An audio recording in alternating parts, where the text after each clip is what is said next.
Mise en œuvre des réformes dans le secteur de l'éducation, le ministre en charge de l'enseignement de base s'imprègne des réalités dans la région du Nord. À Titao, tout comme à Wayugia, le ministre Jacques Sosthène Digara est allé au contact des encadreurs pédagogiques. Il a également visité des écoles d'implémentation de ces innovations pédagogiques. Une occasion surtout pour le premier responsable de l'enseignement de base de saluer la résilience des acteurs du système éducatif qui travaillent dans les zones à fort défi sécuritaire. Abdulaziz Guindo, Aïcha Dianda. Après la montée des couleurs, entonnée en langue nationale Mori, le chef du département en charge de l'enseignement de base visite le jardin de l'école Reluinde de Wayugia.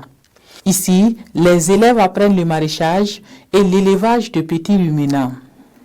À l'école Bimbili, ces apprenants s'initient à l'utilisation de l'outil informatique. Ces innovations font partie des réformes engagées dans le secteur de l'éducation pour un Burkina nouveau.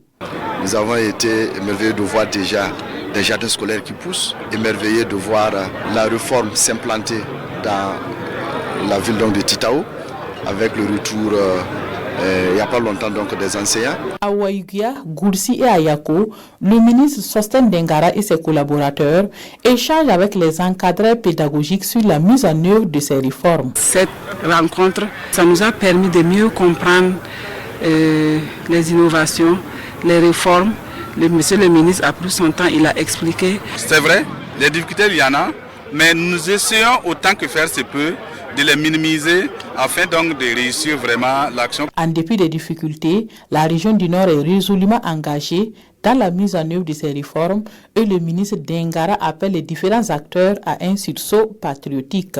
C'est une année d'expérimentation et dans ces écoles d'expérimentation, vous voyez que face à chaque difficulté, il y a eu une solution de mitigation donc, de cette difficulté qui nous convainc dans notre position qu'il faut commencer. Et petit à petit, les moyens vont venir. En rappel, les principales réformes sont l'introduction de l'éducation civique et morale, l'anglais à partir de la classe de CE1, la promotion des langues nationales, l'initiation aux TIC et aux métiers et la promotion des centres d'éveil et d'éducation préscolaire. Le ministre en charge de l'enseignement de base salue la résilience des acteurs et demande leur engagement pour la réussite de ces réformes qui vont contribuer à transformer profondément le Burkina Faso.